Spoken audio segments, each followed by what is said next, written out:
एक सच्ची घटना पर आधारित कहानी जो आपके अंदर के फाइटर को जगा कर रख देगी। कहानी की शुरुआत में हम एक आदमी को देखते हैं जिसे एक पुलिस ऑफिसर पूछताछ कर रही है। उसका जुर्म ये है कि उसने कुछ अनाथ बच्चों को MMA फाइटर की ट्रेनिंग दी और उन्हें एक अच्छा प्लेयर बनाया, लेकिन ये चीज़ लोगों को पसंद नहीं आई, जिसके कारण उन्होंने कंप्लेन कर दी। पर जैसा कुछ हमें बताया और दिखाया जाता है, कभी कभी सच्चाई वैसी नहीं होती। तो सच्चाई जानने के लिए 10 साल पहले जाना होगा। यहाँ हम स्टैंग नाम के आदमी को देखते हैं जो कि एक मामूली सी माइन में ट्रक चलाता है, लेकिन स्टैंग की जिंदगी हमेशा से ऐसी नहीं थी, बल्कि वो एक कामयाब MMA फाइटर हुआ करता था। और अब तो ये नौबत आ गई है कि उसे बस 2 टाइम की रोटी ही मिल पाती है, जिससे बड़ी मुश्किल से उसका गुजारा हो पा रहा है। पर ये सब आखिर हुआ कैसे?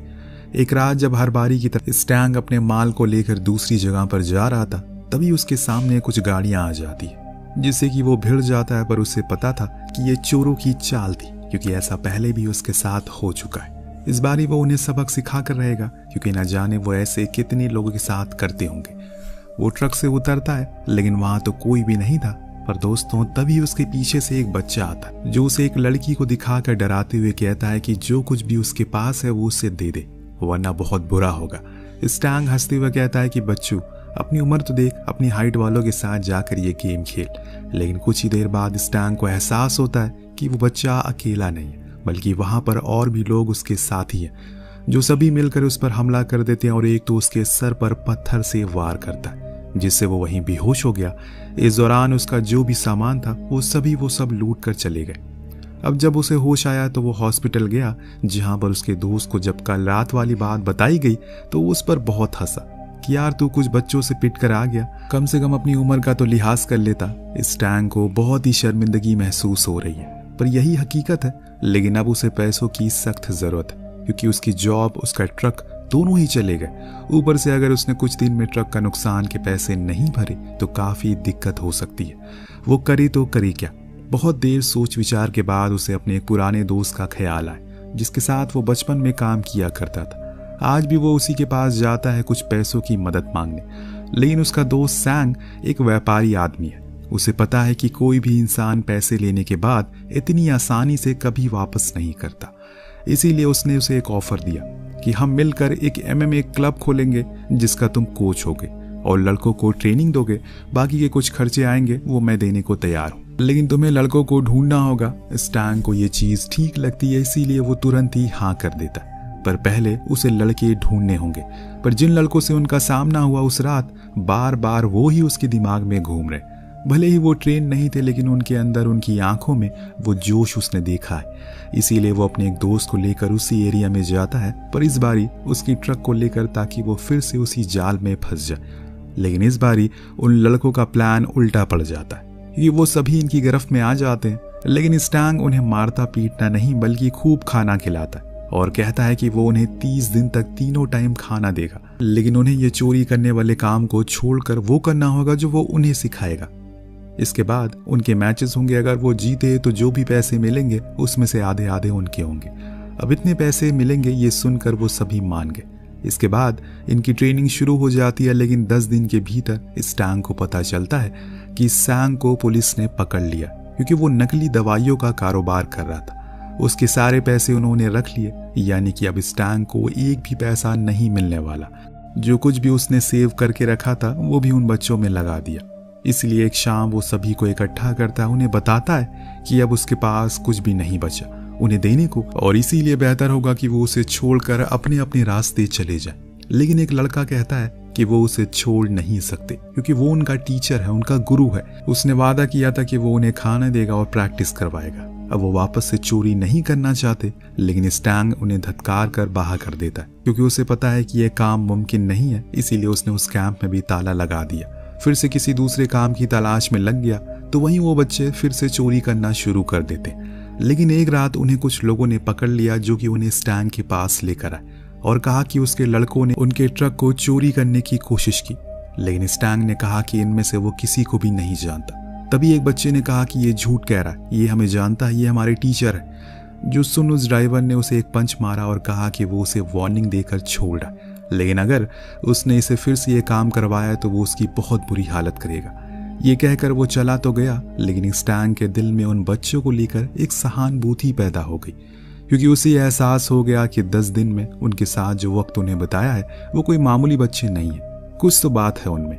इसीलिए उसने अगले दिन इन सभी से एक कॉन्ट्रैक्ट साइन करवाया जिसमें लिखा था कि वो अब किसी भी प्रकार की कोई चोरी को या फिर कोई मारपीट नहीं करेंगे।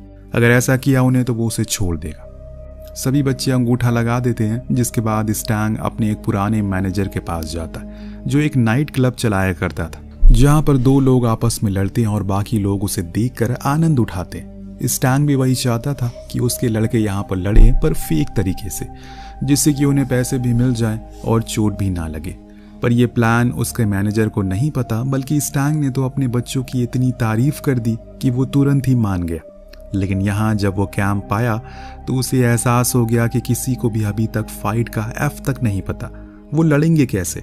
उसने उन्हें कुछ वीडियोस दिखाई, हल्का फुल्का सा सिखा दिया कैसे उन्हें कल के मैच में बस एक्टिंग करनी है, जिसके लिए उसने 2 लड़कों को चूज किया। फिर अगले दिन वहां लेकर गया, लेकिन उनकी एक्टिंग इतनी बेकार थी कि हर कोई वहां उन्हें देखकर हंसने लगा, जिससे कि स्टैंग को बहुत ही बेइज्जती महसूस हुई। उसने चीखते हुए कहा कि तुम ये क्या कर रहे हो, असली में लड़ो। उसके ये कहने के कुछ ही देर बाद वो दोनों आपस में ऐसे लड़ते हैं जैसे सभी के होश उड़ गए। सभी ने उस पर ढेर सारे पैसे लगाए, जिससे वो मैनेजर बहुत ही ज्यादा खुश हुआ। लेकिन इस बीच स्टैंग भूल गया कि ये दोनों उसी के लड़के हैं। अगर उसने उन्हें नहीं रोका तो वो एक दूसरे को मार डालेंगे। जब तक उसे एहसास हुआ, उसने फौरन उनका पेडिक्योर करवाया, उन्हें अच्छा खाना खिलाया और ये भी समझाया कि तुम दोनों को वहां पर बस एक्टिंग करनी है, असल में नहीं लड़ना। अगर ऐसे ही लड़ोगे तो सारे पैसे तुम्हारे इलाज में चले जाएंगे। और जो भी कुछ पैसे इन्हें मिले थे, स्टैंग उनके लिए नए जूते, नए ग्लव्स, अच्छे कपड़े सब कुछ खरीद कर देता है और अपने कैंप में भी उन्हें सोने को देता है। यानी कि अब से वही उनका घर है। धीरे धीरे करके अब समय बीतने लगा है, जिसके साथ साथ अब वो लड़के भी लड़ना सीख रहे हैं, यानी कि फेक एक्टिंग सीख रहे हैं। सभी को अब अच्छा खाना और कपड़े भी मिलने लगे हैं, जिससे उनका और भी मन लगा रहता है। कुछ ही महीने के अंदर स्टैंग इतना ज्यादा मशहूर हो जाता है कि अब वो अपने लड़कों को अकेले ही भेज दिया करता है लड़ाई करने के लिए। उसे उन पर इतना ज्यादा भरोसा हो गया कि अगर वो कभी कभी हार भी जाते हैं तो सामने वाले 2-4 असली के पंच मारकर उसे पब्लिक को ये एहसास दिला देते हैं कि वो सच में लड़ रहे हैं। सब कुछ बहुत अच्छा चल रहा है और स्टैंग भी कुछ ही महीने के अंदर एकदम अय्याशी वाली जिंदगी जीने लगा। पर एक दिन लड़ाई के दौरान माफिया के कुछ गुंडे ने डिमांड करी कि ये दोनों लड़के चाकू से लड़े, क्योंकि उन्हें कुछ डाउट लगा। इन्होंने मना कर दिया। वहां पर स्टैंग मौजूद नहीं था, जिसके चलते माफिया के लोगों ने स्टैंग के लड़कों को बहुत मारा। लेकिन जब उसे ये बात पता चली तो वो फौरन वहां पर पहुंचा और अपने बच्चों के लिए उन गुंडों से भिड़ गया। उन्हें वहां से बाहर लाने लगा, पर उन गुंडों की तादाद ज्यादा थी और उसी में माहू नाम के लड़के ने गुस्से में आकर एक गुंडे को चाकू मारने की कोशिश की। लेकिन स्टैंग ने उसे रोक लिया, क्योंकि वो नहीं चाहता कि इन लड़कों पर किसी भी प्रकार की कोई बात आए। इतने में वहां पुलिस आ गई। स्टैंग के दोस्त फैंग ने खुद को फंसाकर इन लोगों की जान बचा ली। जब अगले दिन स्टैंग उसे मिलने के लिए गया तो उसने उससे वादा किया कि वो जल्द ही उसे बाहर निकाल लेगा। पर यहाँ फैंग को खुद की नहीं बल्कि उन लड़कों की चिंता थी, जिन्हें स्टैंग झूठे दिलासे देकर महीनों से लड़वा रहा है। ऐसा करके वो उनके अंदर के टैलेंट को बर्बाद कर रहा है। कब तक वो ऐसे ही उनका इस्तेमाल करता रहेगा? क्या वो नहीं चाहता कि वो सभी भी उसी तरह एक बड़े फाइटर बने जो सिर्फ खुद के लिए लड़े और अपना नाम पूरी दुनिया में रोशन करे? ये बातें सुन स्टैंग भी सोच में पड़ गया। बड़ी ही सोच विचार करने के बाद आज वो सालों के बाद अपनी माँ के घर जाता है, जहाँ वो पहले रहा करती थी। उसकी माँ अब उसे नहीं पहचानती, उसे क्या वो किसी और को भी नहीं पहचानती, जिसके पीछे की भी एक कहानी है। दरअसल सालों पहले जब स्टैंग एक अच्छा प्लेयर हुआ करता था, लेकिन उसके फेडरेशन में कोच का बेटा भी उसके जैसा था, जिसे आगे स्टैंग निकल रहा था। इसीलिए कोच ने उसे एक दिन न जाने कैसे लेकिन एक ऐसी दवा दे दी जिसे खाकर वो नशे में हो गया। जब उसका मेडिकल हुआ तो उसमें वो फेल हो गया और यही कारण उसे फेडरेशन से बाहर निकाल दिया गया। पर उस दिन हर माँ की तरह स्टैंग की माँ भी उन बड़े लोगों के आगे हाथ पैर जोड़ रही है, क्योंकि उन्हें पूरा भरोसा है कि उनका बेटा ऐसा कभी नहीं करेगा। वो खुद के सपनों को ऐसे लात नहीं मारेगा, लेकिन हमेशा हर जगह जैसे गरीब पिसता है, वैसे ही उस दिन ये भी लोग हार गए। उन्होंने उसके सारे मेडल उससे छीन लिए। उस दिन जो सदमा उसकी माँ को लगता है, तब से उन्होंने अपना मानसिक संतुलन खो दिया। हमेशा के लिए लोगों की नजरों में पागल कहलवाने लग गई। लेकिन स्टैंग जानता है कि उसकी माँ हमेशा से ऐसी नहीं थी, इसीलिए आज वो उनके पास आया है, क्योंकि अभी जिस मुश्किल की घड़ी से वो जूझ रहा है, ऐसे में कोई उसके साथ नहीं। वो क्या करे, क्या उन बच्चों को उनके हाल पर छोड़ दे या फिर उन्हें उस मुकाम पर पहुंचा दे जहां से दुनिया की हर मुसीबत आसान नजर आती है। अपनी माँ की आंखों में वो आंसू को देखकर स्टैंग को अपने सवाल का जवाब मिल गया और वो वहां से सीधा अपने खदान वाले कैंप पर गया। वहां सभी लड़कों को अपने बच्चों की तरह संभाला, उन्हें ट्रेनिंग देना शुरू कर दी, वो टेक्निक सिखाई जिससे वो खुद माहिर था। किसी समय मैदान के कई बार चक्कर लगवाए। उसके दो सबसे होशियार और मजबूत लड़के थे, उन पर ज्यादा ध्यान दिया, जिसकी बदौलत आज 10 साल के बाद वो उस मुकाम पर पहुंच गया है जहां उसके पास इतना टाइम नहीं है कि वो खुद से ही 2 मिनट सुकून से बैठकर बात कर पाए। जो कैंप उसका कभी माइन के बीच में था, आज वो कोरिया सिटी सेंटर के बीच में है। हर तरफ उसकी वाहवाही हो रही है, उसके लड़के हर ओर धूम मचा रहे हैं। सभी के माँ बाप चाहते हैं कि वो अपने बच्चों को उसके एकेडमी में डाले, लेकिन स्टैंग का स्लॉट फुल हो चुका है।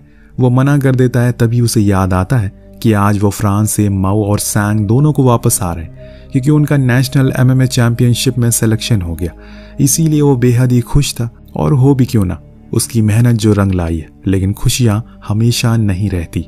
एक दिन एक मुसीबत का पहाड़ स्टैंग पर टूट पड़ा। इनकी एक पुरानी वीडियो जिसमें वो दोनों ही फेक फाइट कर रहे हैं, पैसे कमा रहे हैं, वो वायरल हो जाती है। जो चीज MMA फेडरेशन के पास पहुंच गई, जिसे देखकर उन्होंने माहू और स्टैंग को गेम से बैन कर दिया क्योंकि इससे समाज में गलत असर पड़ेगा। इतना ही नहीं, न जाने कहां से, लेकिन कुछ गुमनाम लोगों की कंप्लेन की वजह से स्टैंग पर कार्रवाई हुई, जिससे उसके कुछ पुराने बैकग्राउंड को खंगाला गया और उसे दोषी पाया गया। इसके कारण वो उसे अपना क्लब भी बंद करना पड़ा क्योंकि लोगों का कहना था कि उन बच्चों को पैसे के लिए वो लड़वाता है, वो भी अनाथ बच्चों को। लेकिन सच्चाई क्या थी, बस वही बच्चे जानते हैं। लेकिन दोस्तों, स्टैंग हार मानने वालों में से नहीं है। उसने हर जगह सिफारिश की, चीफ से बात की, उन्हें समझाया कि उसे फंसाया जा रहा है। उनके आगे गिड़गिड़ाया, लेकिन किसी ने भी उसकी कोई बात नहीं सुनी। अंत में फैसला किया कि वो ऐसे बच्चों का टैलेंट जाया नहीं होने दे सकता। इसीलिए उसने एक और क्लब से बात की, उनसे कहा कि वो माहू और सैंग को ट्रेन करे क्योंकि वो बहुत ही अच्छे प्लेयर हैं। उनके साथ वो अच्छा परफॉर्म करेंगे, जिसके लिए वो मान गए क्योंकि इसमें उनका भी प्रॉफिट होने वाला है। क्योंकि स्टैंग ने अपने कमीशन भी काट दिया है, यानी कि जो भी प्रॉफिट होगा वो उन दोनों और ओनर के बीच में बंट जाएगा। जब ये चीज़ उन दोनों को पता लगी तो वो दोनों स्टैंग पर काफ़ी गुस्सा करते हैं क्योंकि उन्होंने वादा किया था कि वो किसी और के लिए कभी नहीं लड़ेंगे। पर स्टैंग ने अब फैसला कर लिया। वो उनसे कहता है कि तुम मेरे साथ रहोगे तो हमेशा मुसीबत में रहोगे, क्योंकि मैं एक लूज़र हूँ और लूज़र के साथ रहकर कोई चैंपियन नहीं बनता।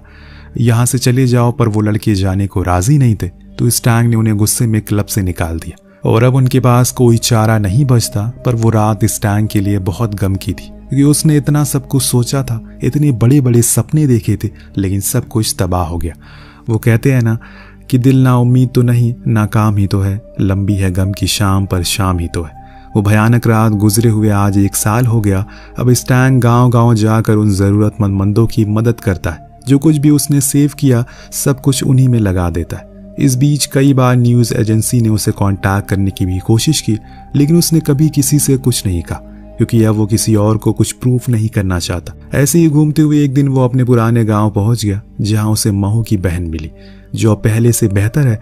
उसने महू के कुछ लेटर स्टैंग को दिखाया जो उसने विदेश से भेजे थे, जो पढ़कर वो बहुत खुश था। पर उसे ठीक नहीं लगा क्योंकि वो लेटर्स फेक लग रहे थे। इस बारे में उसने उसे कुछ नहीं कहा, बल्कि वहां से वापस जाने लगा। तभी अचानक उसकी एक कार से टक्कर हो गई जो कि वहां पर लावारिस खड़ी थी। शायद ये वही पुरानी चोरी करने वाली टेक्निक है जिससे स्टैंग पूरी तरह से वाकिफ है। वो नीचे उतरा, तभी उसका सामना एक लड़के से हुआ जो भागते हुए गिर पड़ा। जब स्टैंग ने उसका चेहरा देखा तो उसके पैरों के नीचे से जमीन खिसक गई। असल में दोस्तों, वो लड़का कोई और नहीं बल्कि माहू था। जी हाँ, वो विदेश में नहीं बल्कि यहीं पर है, उसी काम को अंजाम दे रहा है। वजह पूछने पर उसने बताया कि उस क्लब में उसे गलत टेक्निक सिखाई गई, जिससे कि उसका पैर टूट गया और तब उसे वहां से निकाल दिया गया। पर यह सब उसी के साथ नहीं हुआ। जब वो सैंग से मिलने गया तो उसने जब अपनी दुर्दशा बताई तो उसकी आंखों से आंसू भर गए। जब कोच ने उसे एक नशे वाली दवा खाने को दी जिससे उसकी परफॉर्मेंस और अच्छी हो जाएगी, पर वो इलीगल थी, इसीलिए मैंने नहीं खाई। तो उसके लड़कों ने मुझे बहुत मारा, मेरे घुटनों को तोड़ दिया और तब से मैं बेड पर हूँ। अपने दोनों सबसे होनहार और काबिल लड़कों की ऐसी हालत पर स्टैंग को रोना आ जाता है। इतनी मेहनत, इतना सब्र, सब कुछ बेकार हो गया। आखिर क्यों उसने उन्हें ऐसी हालत में छोड़ दिया? काश वो उनके साथ ही रहता तो कम से कम वो अपने पैरों पर खड़े तो हो पाते। यही सोच सोच कर वो बहुत रोता है, गुस्सा भी करता है। इसीलिए वहां से सीधा उसी कोच के पास गया। उससे खरी खोटी सुनाई पर उसके लड़कों ने उसे बहुत पीटा, यहाँ तक कि कोच ने उसके कंधे को तोड़ दिया, फिर उसे जेल में डाल दिया। लेकिन स्टैंग अब चुप बैठने वाला नहीं था। उसने एक मीडिया से कांटेक्ट किया, उससे कहा कि वो इंटरव्यू देने को तैयार है, जिसके लिए एक बड़ा सा शो रखा गया, जहां उसे तीखे सवाल किए गए। एक वीडियो भी दिखाया गया जिसमें माहू उसके खिलाफ बयान दे रहा है कि स्टैंग ने उनका इस्तेमाल किया। पर जब स्टैंग ने अपनी तरफ से एक वीडियो दिखाई तो उसमें देखा गया कि कैसे वो बच्चे जो क्लब बंद होने की वजह से वहां से रोते हुए घर की ओर जा रहे हैं। उनके सपने टूट गए हैं सिर्फ कुछ साजिशों की वजह से। साजिश का नाम सुन रिपोर्टर ने सवाल किया, क्या आपको किसी पर शक है? तो स्टैंग ने उन क्लब वालों का पूरा कच्चा चिट्ठा खोल दिया और सभी को बताया कि कैसे वो अपने प्लेयर को खास किस्म के दवाइयां देते हैं ताकि वो गेम को जीत सके। तो वही मैं जिसे अपना गुनहगार समझ रहे हैं, तो मैंने तो उन सड़क पर चोरी करने वाले लड़कों को उनका हुनर पहचान कर उनकी मदद की, जो कि वो कभी देख नहीं सकते। उसके इस आरोप से हर तरफ सनसनी फैल गई। फेडरेशन क्लब पर रेड करी गई तो उन्हें वो सब मिल गया जो कि स्टैंग ने बोला था। इसके बाद माहू और सैंग पर लगे हुए आरोपों को भी हटा दिया गया।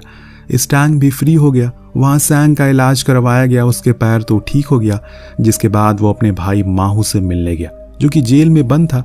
दोनों आमने सामने थे पर बीच में उनकी एक जाली थी, लेकिन जज्बात अभी भी बरकरार थे। सैंग ने अपने भाई से वादा किया कि उसका और स्टैंग का दोनों का सपना वो पूरा करेगा, किसी भी हाल में चैंपियनशिप जीतेगा। उसके लौटने के बाद सैंग ने जी जान लगा दी और पहुंच गया उस स्टेज पर जहां पर जाने से उसे हर किसी ने रोका, पर वो आज दुनिया से लड़कर वहां पहुंच ही गया। The final of MMA championship. जहां लड़ाई शुरू हुई तो उसका अपोनेंट उस पर भारी पड़ता हुआ दिखाई दे रहा है, लेकिन राउंड द राउंड सैंग अपने हर उस दिन को याद करता है जो उसने उस खदान में बिताए, हर उस इंसान को याद करता है जिन्होंने उसके लिए अपना सब कुछ गवा दिया, जिसमें सबसे पहला नाम था स्टैंग का, जो दूर से उस मैच को देख रहा है। इन्हीं लोगों की दुआओं के कारण वो जीतने लगता और आखिरी राउंड में वो अपने अपोनेंट को नॉकआउट कर देता है। आज सैंग ने उस मुकाम को हासिल कर लिया। इस जीत को उसने कभी सपने में भी नहीं सोचा था। ये देख दूर खड़े स्टैंग की आंखों में आंसू गिरने लगते हैं, पर ये खुशी के थे। वहीं जेल में माहू अपने भाई की कामयाबी से बहुत खुश है। इस जीत के बाद कोर्ट ने स्टैंग के क्लब को फिर से खोल दिया और इजाजत दे दी। जो दूसरा क्लब था उसे हमेशा के लिए बंद कर दिया गया, जिसके साथ ही इस कहानी का यही पर अंत होता है। इस कहानी से यही सीख मिलती है कि दुनिया आपको हर बारी गिराने की कोशिश करेगी, लेकिन आपको गिरना नहीं है, क्योंकि मंजिल उन्हीं को मिलती है जिनके सपनों में जान होती है। पंखों से कुछ नहीं होता, हौसलों से उड़ान होती है। आपको कहानी कैसे लगी हमें कमेंट करके जरूर बताएगा। मिलते हैं अगली वीडियो में। Thank you so much watching. Peace out.